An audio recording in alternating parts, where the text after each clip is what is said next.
Municipal అడ్మినిస్ట్రేషన్కు సంబంధించి రాష్ట్ర వ్యాప్తంగా నగరపాలక సంస్థలకు సంబంధించిన అభివృద్ధి సంక్షేమానికి సంబంధించి ప్రధానంగా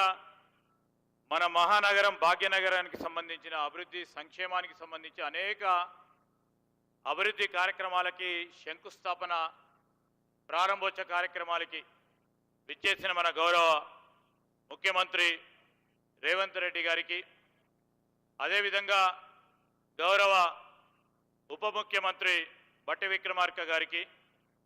హైదరాబాద్ జిల్లా మంత్రివర్యులు సోదరులు పొన్నం ప్రభాకర్ గారికి వేదికపై ఆసీనులైన గౌరవ శాసన మండలి సభ్యులు గౌరవ శాసనసభ్యులు మరి శాసన మండలికి సంబంధించిన చీఫ్ విప్ గారు మహేందర్ రెడ్డి గారితో పాటు మున్సిపల్ శాఖకు సంబంధించిన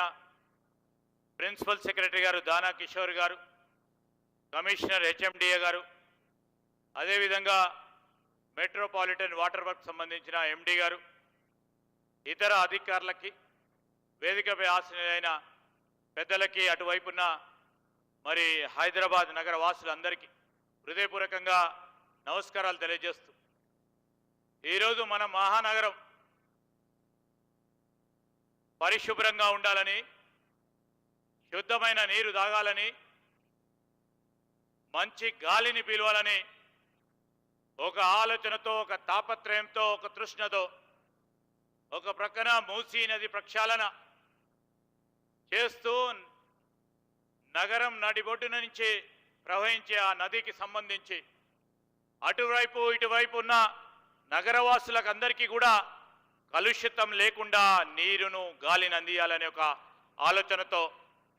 మున్సిపల్ శాఖను నిర్వహిస్తా ఉన్న గౌరవ ముఖ్యమంత్రి గారే స్వయాన ఒక ఆలోచన చేసి ముందుకు నడుస్తా ఉన్న నేపథ్యంలో మీ అందరి ఆశీర్వాదం తీసుకోవడానికి ఇదే రోజు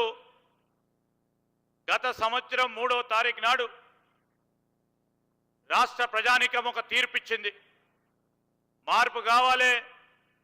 అనే ఆలోచన దిశలో 3వ తారీఖు నాడు గత సంవత్సరం ఆనాడున్న ప్రభుత్వాన్ని గద్దెదించి పోలింగ్ అయిపోయిన తర్వాత ఎన్నికల ఫలితాల రోజు ఇది. గత సంవత్సర కాలం పాటు చేసిన పురోగతిని ఇప్పుడే గౌరవ ముఖ్యమంత్రి గారి సూచన మేరకు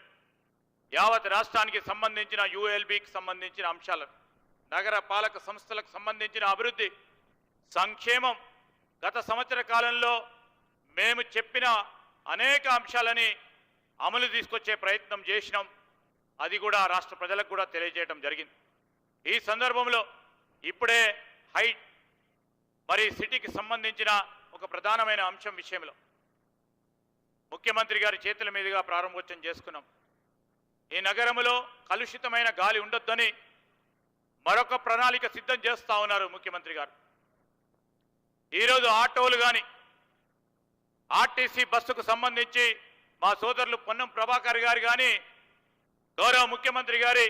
ఆలోచన భాగంలో ఈరోజు డీజిల్ పెట్రోల్ వెహికల్స్ సంబంధించి తిరిగి వారన్నిటిని కూడా మరి ఈవీ బ్యాటరీస్ ద్వారా నడిపే కార్లు కానీ ఆటోలు కానీ బస్సులు ప్రభుత్వ పరంగా ట్రాన్స్పోర్ట్ విధానాన్ని తీసుకొచ్చే కార్యాచరణలో వారు నిమగ్నమై ఉన్నారు. మహానగరం అభివృద్ధి, ఈ హైదరాబాద్ నగర అభివృద్ధి లక్ష్యంగా ముందుకు వెళ్దాం. 60% పై చెలుకు ఈరోజు మన హైదరాబాద్ నగరానికి సంబంధించిన తెలంగాణ జనాభాలో ఉన్నారు. వీరందరి సంక్షేమం అభివృద్ధి లక్ష్యంగా ముందుకు పనిచేస్తా ఉన్న ముఖ్యమంత్రి గారు, డిప్యూటీ చీఫ్ మినిస్టర్ గారు, వేదికపై ఆసీనులైన